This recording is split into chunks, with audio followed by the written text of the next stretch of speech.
ذکر کر رہے تھے مجلس احرار اسلام کا، میں سب سے پہلے اپنے عزیز حضرت مولانا سلیم معاویہ صاحب جزیدہ مجدہ کو ضلع خوشاب مجلس احرار اسلام کا امیر بننے پر مبارکباد پیش کرتا ہوں۔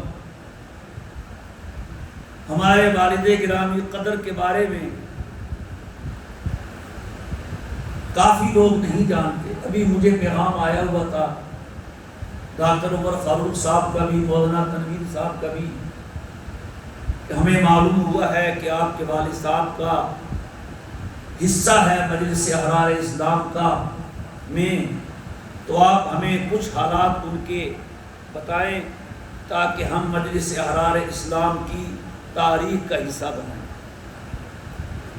کوشش کروں گا انشاءاللہ کچھ آگاہی دے سکوں۔ یہ تو بتایا مفتی صاحب نے، ہمارے والد صاحب کا اصل نام فقیر محمد تھا، دین محمد، جان محمد، فقیر محمد، شیر محمد، جو بیچ میں عبد اللطیف نام رکھا ہے تو اس کی وجہ یہ ہے کہ فقیر محمد پر مجلس احرار اسلام کی وجہ سے کچھ قانونی معاملات پیش آ گئے، جس کی وجہ سے استاذ محترم نے نام ہی بدل دیا، نہ رہے بانس نہ بجے بانسی۔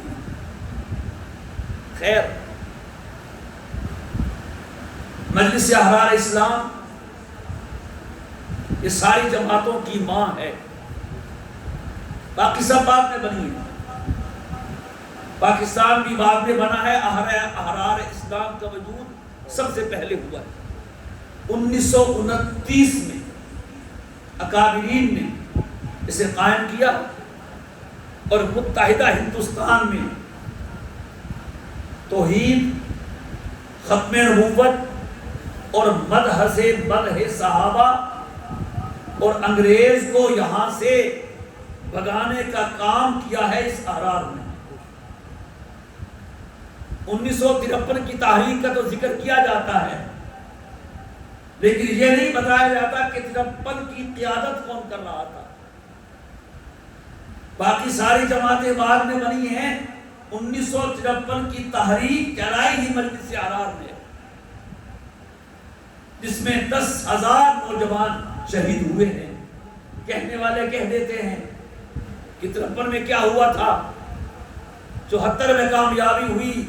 میرے بھائی، بنیاد نظر نہیں آتی، اس بنیاد پہ بنی ہوئی بلڈنگ نظر آتی ہے۔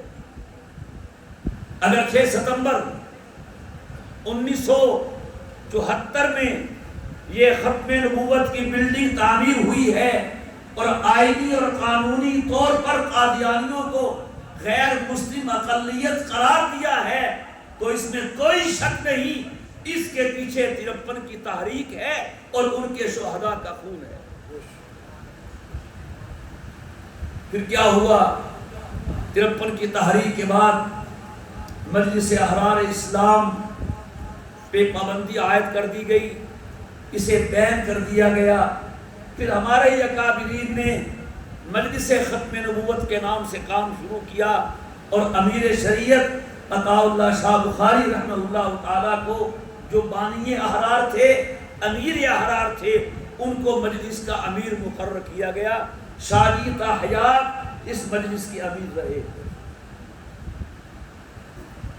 اس کے بعد کیا ہوا شاید یہاں کہنا مناسب نہ ہو، میں اتنی ہی بات کہوں گا اس حوالے سے۔ اللہ تعالی ہمیشہ حق